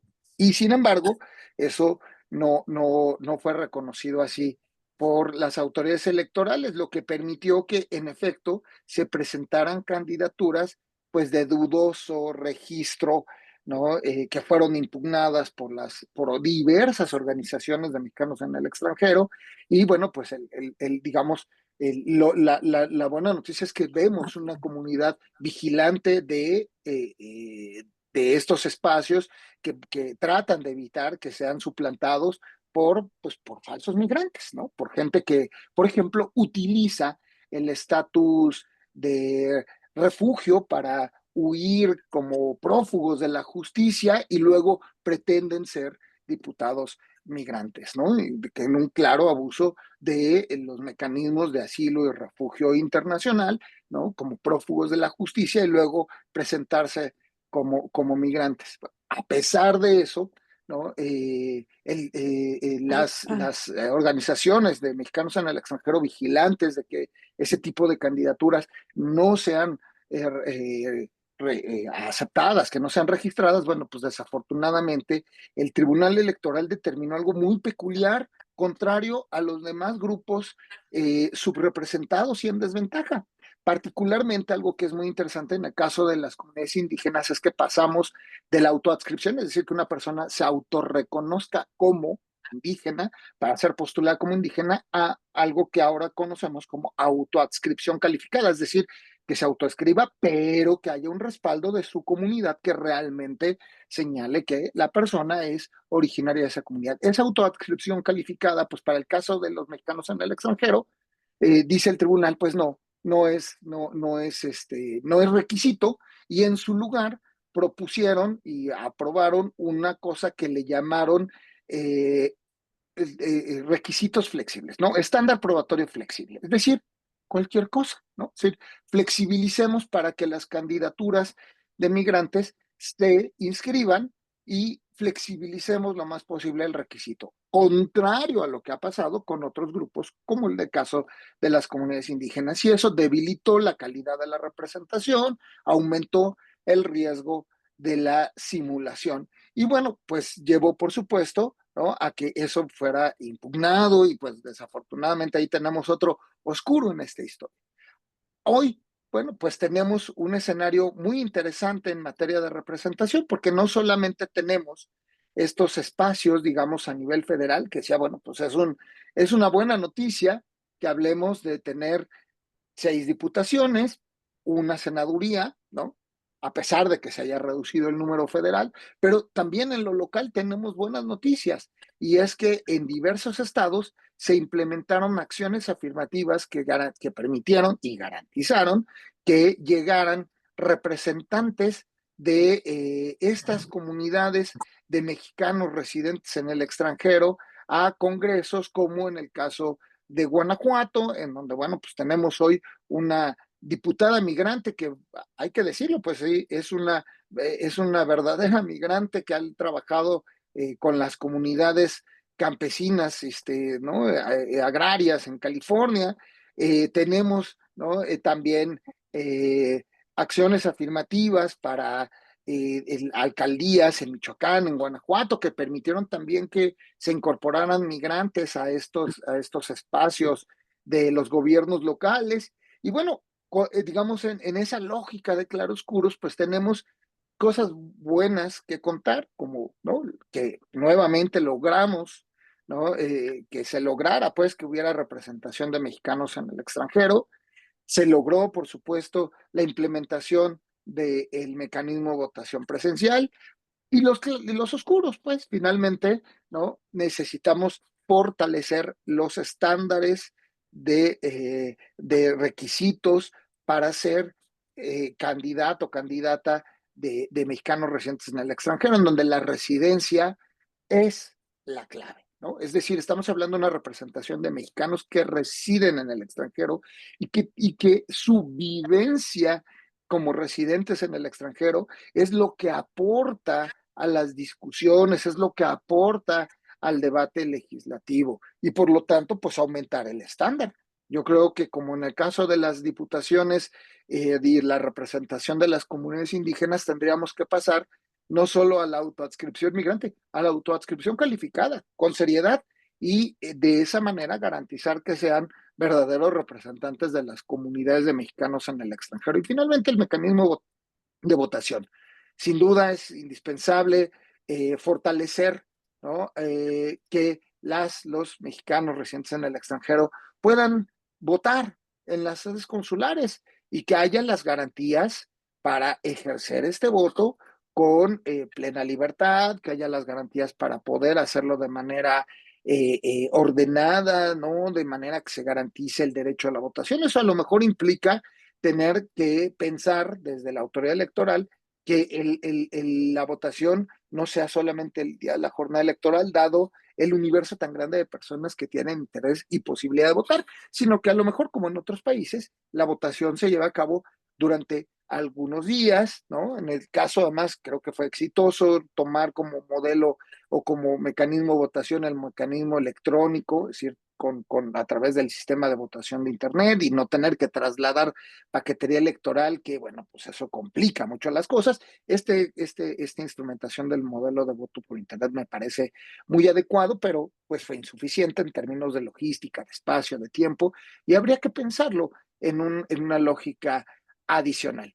Y bueno, pues como balance yo dejaría eso. Sí, tenemos muy buenas noticias que contar, tenemos muchos retos que afrontar y retos que, bueno, pues sin duda están a la luz, ¿no? de los próximos debates en México, que se plantea pues una tentativa reforma electoral. Si es el caso, pues tendrá que hacerse pensando en que verdaderamente se garanticen los derechos de los mexicanos residentes en el extranjero. Pues por lo menos a lo que ha sucedido el día de, bueno, en estas fechas, ¿no? En que se hizo una reforma para votar al Poder Judicial, en donde los mexicanos en el extranjero fueron excluidos desde la legislación, ¿no? O sea, no podrán votar para estas elecciones, lo que, bueno, pues sin duda, pues representa un retroceso en estos avances que hemos tenido. Porque, bueno, pues al final de cuentas, lo que viene en términos de la relación con Estados Unidos, de las complejidades de la relación con Estados Unidos, que ha puesto la relación con México en la agenda de la seguridad nacional, requiere de interlocutores de alto nivel, ¿no? Legisladores que tengan claridad de las necesidades de quienes residen en el extranjero. Y pues retomando lo que decía Raúl, pues sí, hacer cabildeo desde México, que sí que se puede teniendo precisamente las voces de los migrantes en esos espacios de representación. Y por eso es importante que estén ahí, porque es gracias a esa mirada que la sociedad mexicana pues se enriquece, ¿no? Y se enriquece el debate y reconocemos que no somos un país de 120 millones, somos un país de por lo menos 160 millones. Somos una nación binacional. Estamos aquí y estamos allá, y el ejercicio de derechos no puede limitarse por las fronteras, ¿no? Entonces, bueno, pues con eso finalizo y reitero mi agradecimiento a Gabriel, a los dos Méxicos, por esta excelente iniciativa de dialogar, de hacer un balance de este año 2024 en materia migratoria. Y bueno, pues como vemos, hay muchas voces y muchas miradas y muchos temas que giran alrededor de la migración, y hay muchos retos por atender, pero estoy seguro que todas, todes estamos en una dinámica de pensar lo mejor para este 2025, en donde nuestros retos no son menores, enfrentamos un tiempo muy complicado, pero sin duda, ¿no?, tener estos diálogos contribuirán a fortalecer las acciones que hay que tomar en el futuro. Y pues nuevamente muchas gracias a todas y todos. Que tengan, bueno, me despido en esta intervención. Seguramente intercambiaremos más adelante. Muchísimas gracias. Muchas gracias, doctor. No sé si alguien tenga algún comentario, alguna pregunta.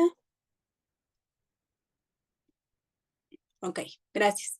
Entonces le damos ahora la palabra al diputado Raúl Torres. Él es diputado migrante electo por la Ciudad de México. Adelante, diputado, por favor. Muchísimas gracias y les saludo a todos quienes hoy nos están viendo, sobre todo Gabriel, gracias por esta iniciativa de hablar de los dos Méxicos. Pues bueno, vamos a ponerle sazón a esto. Ya saben que yo no me caracterizo por ser correcto en las cosas, pero sí técnico y en decir las verdades, porque pues ya estuvo bueno de buenas intenciones todo el tiempo, pero de nada de hechos. Yo me gustaría hablar de lo que, hacia dónde vamos, qué es lo que ha estado faltando, si bien ya lo comenta, por supuesto, mi querido amigo el doctor Thatcher en los temas políticos. También hemos dejado mucho que desear la comunidad, la clase política en general. Creo que incluso ya hablo de los diputados federales. Los que dejaron, nadie se acuerda de ellos. Y los que están, salvo mi querida Maribel, que siempre se lo digo públicamente, ojalá yo hubiera 5 Maribeles, ¿no? Para mí es muy triste ver que sí se quejan. Lo que pasa es que no hemos llegado, la clase política, a entender lo que es la migración por una simple y sencilla razón, porque tampoco del otro lado se habla de una manera técnica, porque se aprovechan de las ganas, sí, de muchos migrantes, pero del nulo conocimiento también. Y cuando estás en política, lo he dicho, lo dije en campaña, la primera diputación, la segunda también, cuando tú vas a un restaurante, quieres un chef; cuando tú quieres construir un edificio, quieres un arquitecto; y cuando te duele algo, pues vas al doctor. Cuando quieres un diputado, mínimo necesitas a alguien que sepa de leyes, porque pareciera que aquí llegas a pedir otras cosas y a nadie le gustaría ir con un albañil a que te arregle una muela o con un chef a que te haga un edificio, ¿verdad? Todas las profesiones son buenas, pero cada quien zapatero a sus zapatos. ¿Por qué no vamos a poder votar en la reforma judicial? Por una simple y sencilla razón: no estaba en la ley. ¿Qué tenían que haber hecho los diputados federales? Ponerlo en la ley. ¿Qué tenía que haber hecho el partido mayoritario? Ponerlo en la ley. Miren, la diferencia cuando uno es votado directamente y cuando uno es plurinominal y solo le responde al partido es eso, de que solamente eres un levantamanos. Y yo sí lo digo así. Porque tus resultados solamente son a tu líder del partido y no son a la comunidad mexicana. La Ciudad de México, gracias a la Diputación Migrante, que es votada directamente, la única de todo el país que sí es votada, y por eso 50% del electorado que votó en la elección de 2024, de 2021 y de 2018 somos chilangos. Y no es porque yo sea chilango y obviamente tenga un corazón más por mi capital, sino porque hay un trabajo directo con la comunidad, porque te respondes a los mexicanos de origen de la Ciudad de México que saben que tienen una voz en el Congreso. Y yo, antes de votar cualquier cosa, pues pregunto cómo es, porque así funciona en Estados Unidos y así los que crecimos allá sabemos que representan la palabra constituents. Y eso es muy importante para quienes tomamos decisiones. ¿Qué tenemos que entender? Dejar, lo decía yo en la participación anterior, dejar de pensar que somos el pobrecito migrante, de verdad. Tirarnos al piso y sacar videos de cómo las manzanas mexicanas llegan a la mesa de todos los americanos es un gran error. ¿Por qué? Porque hoy llega de China, llega de Europa, llega de África, llega de todos lados, ¿eh? Así es que ese sentimiento de es que nuestros aguacates que con tanto amor nuestros agricultores siembran para que lleguen a sus mesas, ya no funciona. Cuando bloquearon el tema de los aguacates en México, ¿de dónde creen que llegaron? Pues llegaron de República Dominicana y otros llegaron de del sudeste asiático. Así funciona la vida y así funciona el comercio. Lo que no hemos entendido es que hoy los mexicanos no somos ya el pobrecito. Claro que existimos mexicanos en los campos, pero también existimos mexicanos dueños de las empresas más grandes en Estados Unidos, en los consejos consultivos, en las mejores universidades de los Estados Unidos y de Canadá. De eso también tenemos que hablar. Ese es el lobbying que tenemos que hacer. Darle esa voz de por qué en San Antonio 4 de cada 10 empleos son generados por mexicanos, ¿no? ¿Por qué la zona en San Antonio que le dicen Sonterra, le dicen Sonterra? Pues porque está lleno de regios de chilangos, o porque ha crecido zonas como La Joya, o porque en San Diego, o porque han crecido en los números de estudiantes en UC San Diego o en University of San Diego, o porque han estado en UT un número impresionante ya de mexicanos que cada vez llegan más a estudiar. Hablo de las segundas y de las terceras generaciones. La primera generación llega a partírsela porque así debe de ser. ¿Para qué? Para alcanzar el sueño americano. Y como siempre lo he dicho, perdón por la expresión, saben que no soy correcto, pero para quedarnos jodidos nos quedamos en México. Y aquí llegamos a partírnoslas en los Estados Unidos para sacar adelante a nuestras familias. Lo mínimo que esperamos es que quien paga manda y nosotros pagamos con nuestras remesas. Lo que no está bien es que no nos volteen a ver y que nos sigan tratando como si fuéramos niños. Un poquito de historia. En la colonia, a los indígenas se les daba trato de niños y eran adultos. Desgraciadamente, en pleno 2024, en Día del Migrante, se sigue diciendo, es que vean los campos de los mexicanos. Perdónenme. Sí, claro que hay gente de mexicana en los campos y bendito Dios hay ahí, pero también tendremos que estar hablando en el corredor de Silicon Valley, en las áreas de Vancouver, en las universidades de Canadá, en los otros corredores industriales de los Estados Unidos. Ahí es donde tenemos que estar hablando. ¿Yo qué quiero decir? Si nosotros no empoderamos a la diáspora, en relaciones internacionales, ¿cómo funcionan los estados-nación? Se abren al inicio de las administraciones. No te abriste, te quedaste cerrado. López Obrador decidió no abrirse y pensar que solamente tenía que pensar en lo local. Se lo comió Brasil, se lo comió Colombia. Hoy creo que el gran reto de la doctora Sheinbaum es abrir al país, es abrir a México y a Estados Unidos. Y yo sé que todo el mundo tiene esto de que llegó Donald Trump y va a llegar a quitarnos a todos. A ver, el señor es capitalista y el capitalismo basa en el estudio de mercado. Los mexicanos generamos economía. No sé si ya leyeron lo que es el No Public Charge. No Public Charge es la iniciativa que se presentaron desde el Congreso de los Estados Unidos, que es no carga pública. La voy a describir muy fácil. Los que vivimos en Estados Unidos sabemos que incluso teniendo o no teniendo papeles, una de las reglas básicas es sacar tu IT number. ¿Para qué? Para pagar impuestos. Es lo normal, es la regla. Y sabes que si tienes tu IT number, cuando arregles papeles, lo más seguro es que tengas una palomita más. ¿Por qué? Porque funciona que eres un ciudadano correcto. Porque en Estados Unidos, si bebes y tomas, pues te vas a ir a la cárcel en muchos estados. Eso es respetar la ley. Y que cuando uno llega a generar en el país más capitalista del mundo, como es los Estados Unidos, se ha mencionado aquí la explotación laboral y los bajos sueldos, perdón, eso pasa en todo el mundo. Pasa con los turcos en Alemania, pasa con la gente de Medio Oriente en Dubái, pasa con los mismos en Singapur, con lo mismo en Brasil, se está llenando de venezolanos, de colombianos, etcétera. Eso es normal, el mundo funciona así. Los mexicanos, incluso les quiero decir, por muy mal pagados que podemos llegar a ser en los Estados Unidos, en el sector más bajo, donde en estados como el mío, que es la ciudad de Nueva York, nosotros tenemos un sueldo por hora de 18 a 21 dólares, dependiendo el tipo de trabajo que vas a hacer, y se paga por hora. Yo les quiero decir que incluso la gente que menos gana en un sueldo más básico atendiendo mesas, por ejemplo, en el área de los servicios, más las propinas, te está sacando alrededor de 3,500, 4,000 dólares. Obviamente es muy poco para vivir en Nueva York, pero comparemos eso con un sueldo en Madrid, y que hablo del primer mundo, hablo de Europa. Comparemos eso con un sueldo en África, comparemos un sueldo en México, comparemos un sueldo en otras partes del mundo. El único que podría comparar su sueldo son los Emiratos Árabes. Entonces, veamos realmente también lo que significa. El sueño americano es aportar lo que tú tienes, porque si algo sí valoran los estadounidenses es el esfuerzo. Y lo que sí señalan y atacan es que seas, perdón por la expresión, alguien que solamente estira la mano. Nosotros los que vivimos en Estados Unidos, los mexicanos, hablo del caso de Nueva York, yo me pude pagar una universidad gracias con el apoyo de mi padre, cargando muebles y llevándolos en pleno Times Square a las 3 de la mañana en el frío invierno de Nueva York. Y por eso pude pagarme una universidad. Nosotros nunca pedimos apoyos. Pero llegan otras comunidades latinas que todos los que hemos vivido en Estados Unidos o vivimos actualmente, sabemos cómo lucran con los cupones, llegan, tienen 4 hijos, 5 hijos, y entonces si me toca de a $2,000 por niño, me traigo 5, ya son 10,000 y no hice nada. Si me pagan la renta, no hago nada. Y que me digan cuántos mexicanos viven de cupones o viven de esto. No somos la mayoría, ¿eh? La gran mayoría de los que hoy viven de eso son otros países. Y desgraciadamente, esos sí tienen prioridad. ¿Por qué? Porque hay que decirlo con todas sus letras. Cuando se reúnen los gobiernos y cuando se reunieron en previo a la firma del TEMEC, del USMCA, justamente en estas reuniones de alto nivel, que así se llaman, López Obrador lo que pactó fueron 2 cosas. 30,000 migrantes al mes, son 360,000 al año, que fueran deportados a México de otros países y que México los iba a atender.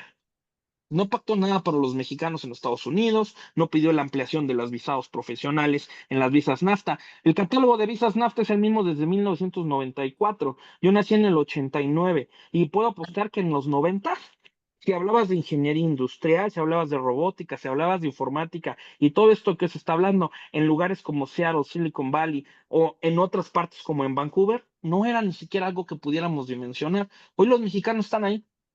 Entonces, tendríamos que estar hablando de nuevos catálogos de profesiones para las visas NAFTA. Tenemos que hablar de los empleados temporales que en Canadá cada vez son menos. ¿Por qué? Porque no se han incrementado las zonas regionales en México que pueden calificar a estos permisos temporales en Canadá. No hemos hablado ni siquiera de las metas de los estudiantes que tienen que hacer una movilidad estudiantil. Y no hablo solamente de los mexicanos que tienen que ir a los Estados Unidos. Hablo de los que ya están allá. Hablo también de los americanos o los canadienses que tienen que venir a México. Es decir, la política tiene que ser hecha y tiene que salir de lo que siempre buscamos, tirarnos al piso, creer que los güeros son los malos, van a ser republicanos, van a ser demócratas, van a hacer lo que ellos quieran y van a responder a intereses de los Estados Unidos. Pero ¿qué creen? Hoy nosotros sí somos un bastión de lo que pasa en estados prioritarios. Recordemos, siempre se va a quejar y van a decir que Texas es el estado más racista porque el gobernador Abbott hizo A, B o C, o que las leyes de Arizona son sumamente duras y que California es muy permisivo. Yo les quiero decir que cuando se cerró la frontera, ¿quién fue los que buscaron que la frontera se abriera? Fueron Canadá, perdón, Texas, fueron Arizona, fueron Nevada, fueron Nuevo México y fueron California. Republicanos y demócratas. ¿Por qué? Porque saben lo que representa el comercio. Cuando nosotros hablamos del poder económico, cambia la situación. Pensar que vamos a convencer a los estadounidenses y a los canadienses desde el dolor, desde tirarnos al piso, desde que valoren lo que somos, eso, perdón, pero ya no. Y sí, en nuestra mesa llegarán a comidas de todo el mundo. Y sí compramos cosas de Estados Unidos, pues son made in China. Ya casi no hay nada made in the USA. Y no por eso significa que somos más poderosos o no. Es porque tenemos que hablar de globalización y de un bloque en Norteamérica. Tenemos que trabajar en conjunto con los Estados Unidos. Tenemos que trabajar en un tema de inteligencia y de seguridad. ¿Por qué? Porque no es posible que en zonas como Michoacán, Guerrero, Tamaulipas o Morelos, quienes tengan familiares migrantes, lo están extorsionando el crimen organizado.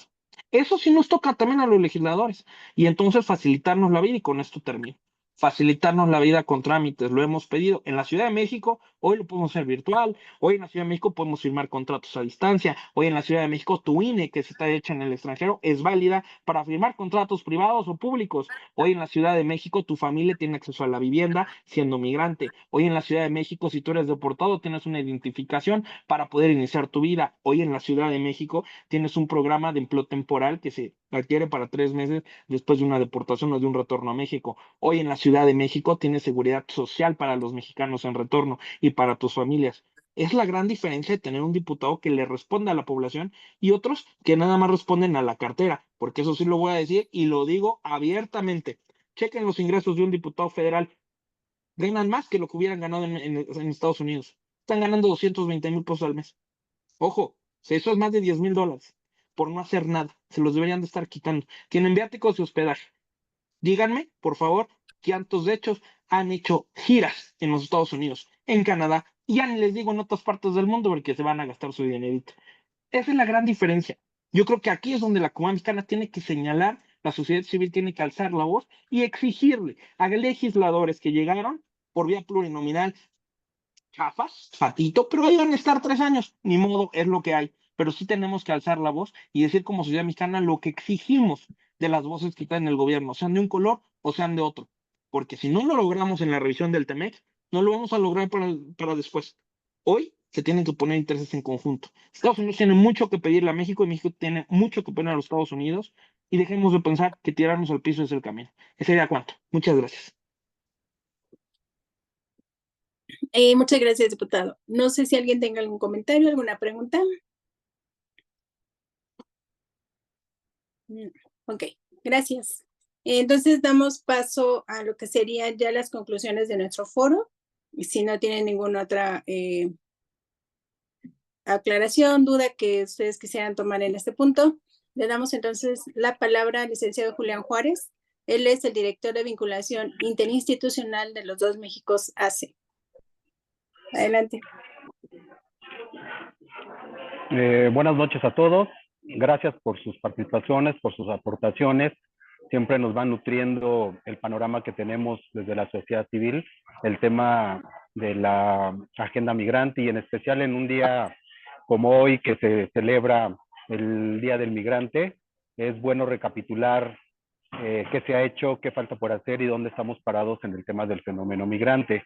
Pues bien, damos paso a lo que se aportó en este foro.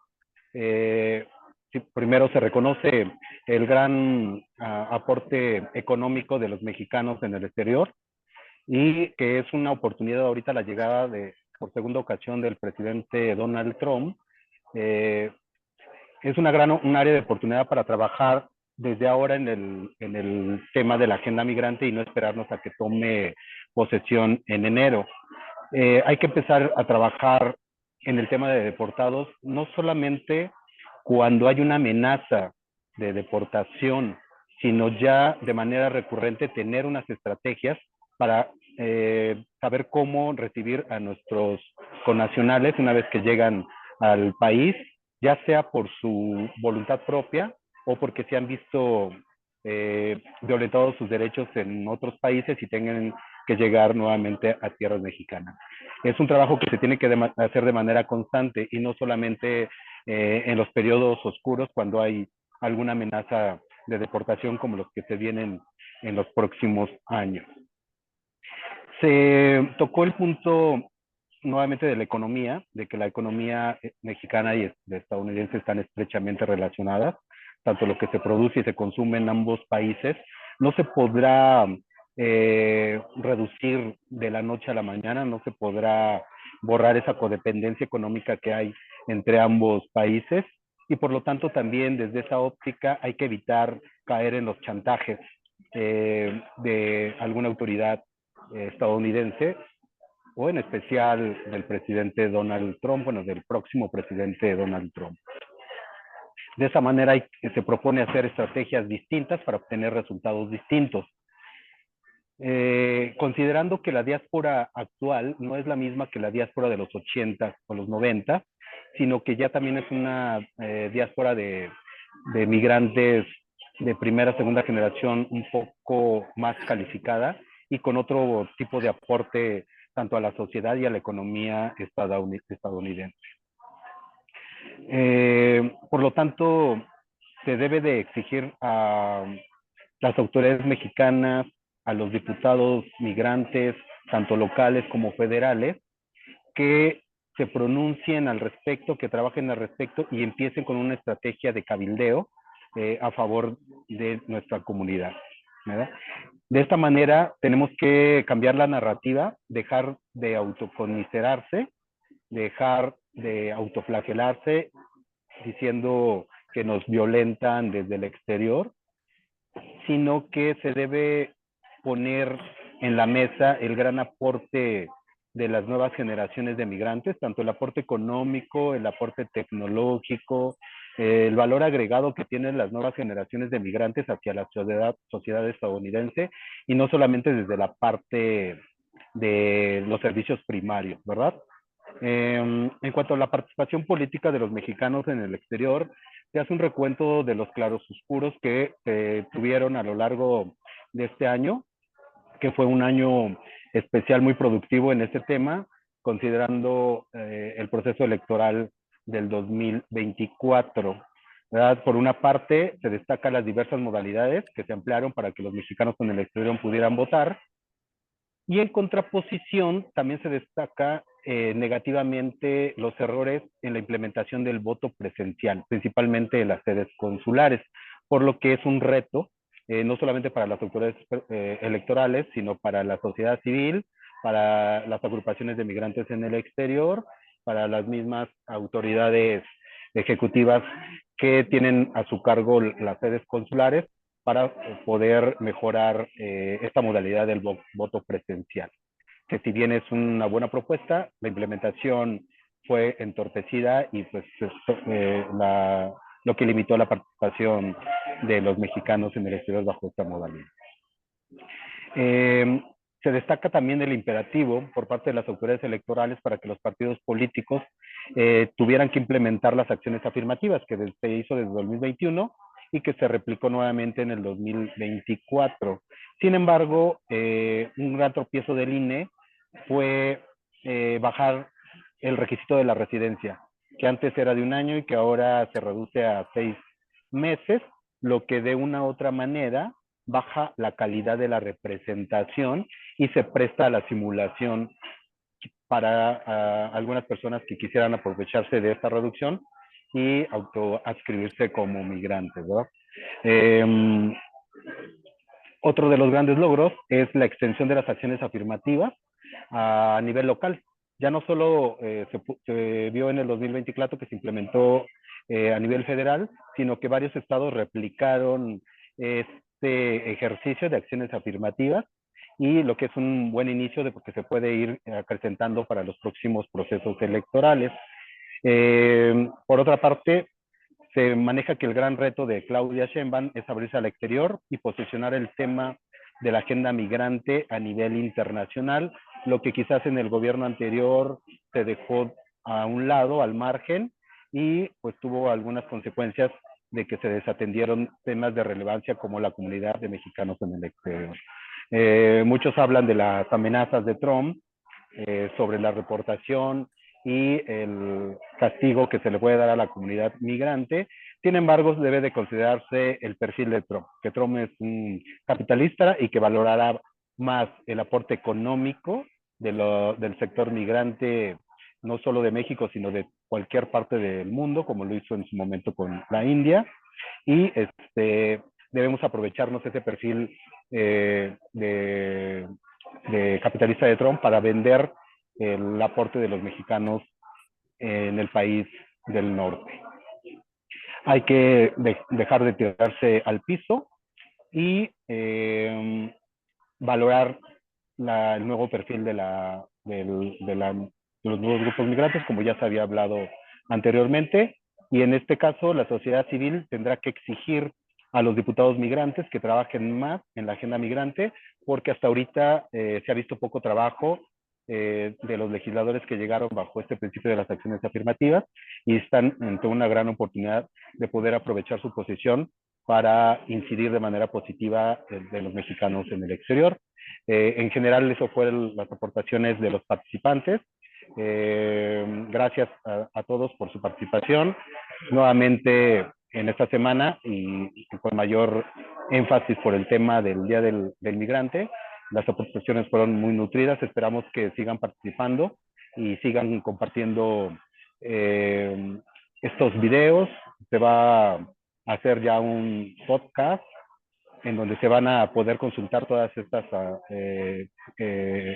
exposiciones que se han hecho, que quedan grabadas, para que ustedes también las pudieran compartir a las personas que pudieran interesarse en estos temas. Y pues me despido aquí. Muchas gracias y saludos a todos. Pues muchas gracias. Por ahí vi que alguien levantó la mano, no sé si quieran una última participación antes de cerrar. No. Ok, bueno, entonces le damos la palabra a Gabriela Raguíbel, presidente de los Dos Méxicos. Ok, muchas gracias. Nuevamente, como siempre, les quiero agradecer, felicitar por las ponencias, agradecer a las personas que están conectadas, que no son ponentes. Vamos a continuar con estos foros, ¿sí? Porque muchos nos han pedido que continuemos con estos. También nos han pedido, y se me hace buena idea, que mínimo una vez al mes hagamos un debate, no nada más ponencias, sino un debate. Se me hace interesante, se me hace buena idea, ¿sí? Agradecerles a todos el trabajo. Y sí, yo creo que la próxima, sí, porque hay mucho, pues digo, todo es cierto, todo lo que han dicho, ¿sí? Desde el tema de vivir allá, venirse para México, como les he dicho en otras ocasiones, yo viví o residí en California 40 años seguidos, los últimos voy y vengo, ¿sí? El nombre de los Dos Méxicos es por lo que comentaron también, que somos muchos mexicanos en Estados Unidos, entonces por eso fue el nombre de los Dos Méxicos, el de aquí y el de allá, ¿sí? La discriminación en Estados Unidos siempre ha existido, salieron del closet con Donald Trump, pero nada más, ¿sí? O sea, siempre ha existido. Depende de nosotros no agacharnos, ¿sí? Desde el nombre, ¿sí? A mí me decían Gabriel, les decía yo no, soy Gabriel. Sin embargo, hay otros, y familiares, puedo decirlo, ¿sí? Que un Arturo es un Art en lugar de Arturo. ¿Por qué? Por quedar bien, ¿sí? Por ser más aceptado.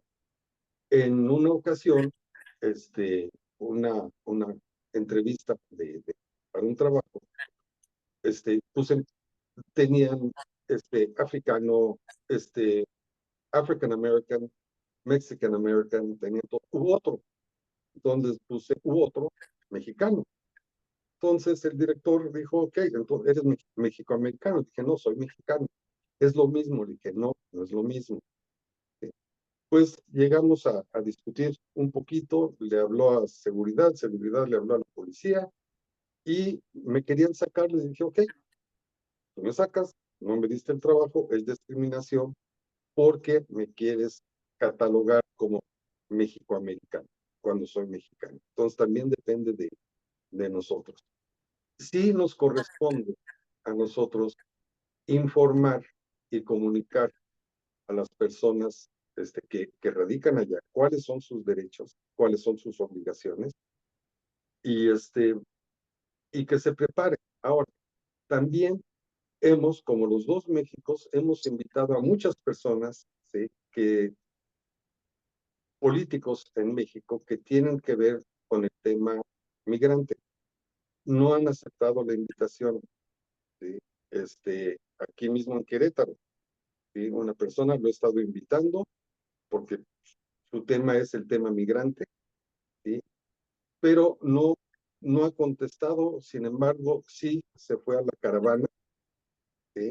Y sí se fue shopping, entonces pues también hay que balconearlos para que entiendan que pues debe de ser su trabajo, como se mencionó aquí, ¿sí?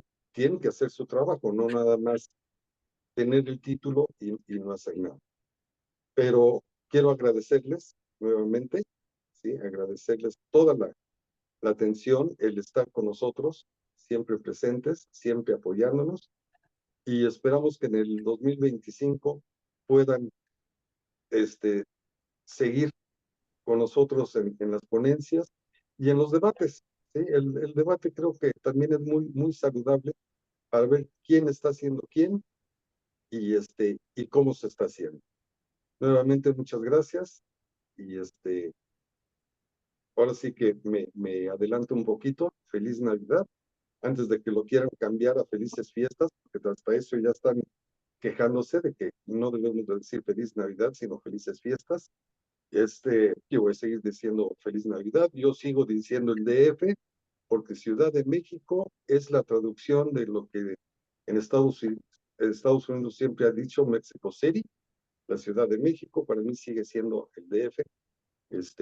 Igual que el diputado, soy un poquito necio o recio en mis comentarios, pero aquí seguimos. Nuevamente, muchas gracias. Feliz Navidad, próspero año nuevo y los esperamos en nuestro próximo foro y próximo foro debate aquí en los dos Méxicos. Muchas gracias. Hasta luego. Hasta luego, y nosotros los esperamos en la Cámara de Diputados, y yo creo que mi compañero Raúl, si sigues ahí, también allá nos esperan en la Cámara de la Ciudad de México. Yo creo que sería bueno que en enero tratáramos de programar algo ahí. Bueno, de mi parte yo los invito. ¿Tú qué dices, Raúl? Yo feliz, de hecho, los voy a invitar porque yo levanté un reto cuando ganamos, que firmáramos ante el notario que si sus primeros 6 meses no han ni siquiera subido a tribuna y son reprobados en su trabajo legislativo, debemos de pedir licencia definitiva, es decir, renunciar al cargo. Así es que incluso a los dos México les pido que sean nuestros testigos de honor, porque voy a sacar un tendedero para ver cada uno que hizo, cuánto cobra, en qué gasta y qué ha hecho. Y ahí ante el notario, con la ayuda de la sociedad civil, vamos a ponerle el dedo porque ya estuvo de estar manteniendo una bola de flojos que nada más han ocupado las diputaciones migrantes para enriquecerse o para andarle aplaudiendo su cola. Así es que lo bueno es que mi querida Maribel ya subió a tribuna, entonces ya pasó ese filtro, los demás no. Y eso incluye funcionarios de partido, porque también ahí hay que hablar de los que ocupan y lucran con la agenda, no nada más en legisladores, sino que también ocupan los partidos y que si los partidos tienen secretarios patito en el área de migrantes, ¿qué podemos esperar del trabajo de los partidos? Y esto va para todos. Si son prófugos y ocupan un cargo de pseudomigrantes, si son falsos migrantes, del color que sean, ahí voy a estar señalándolos. ¿Y qué creen? Ya se acabó el tiempo porque estamos en receso. Así es que lo que hicieron o no hicieron, ahí lo vamos a poner. Y a partir del 1 de febrero, los invito a que ante el notario lo firmemos y estemos checando los que se pongan a chambar. A lo mejor les damos, como diremos en Estados Unidos, one last chance. Y si no lo toman, para afuera. Muchas gracias, que tengan muy feliz Navidad, porque yo también lo digo, y un próspero año nuevo. Muchas gracias, buenas noches a todos. Si quieren abrir sus micrófonos para despedirnos, muchas gracias. Felices fiestas, bueno, perdón, feliz Navidad. ¡Feliz año nuevo. Navidad! ¡Feliz Buenas noches. Navidad! Gracias. ¡Feliz Año Nuevo! ¡Feliz Navidad! Gracias. Feliz Navidad.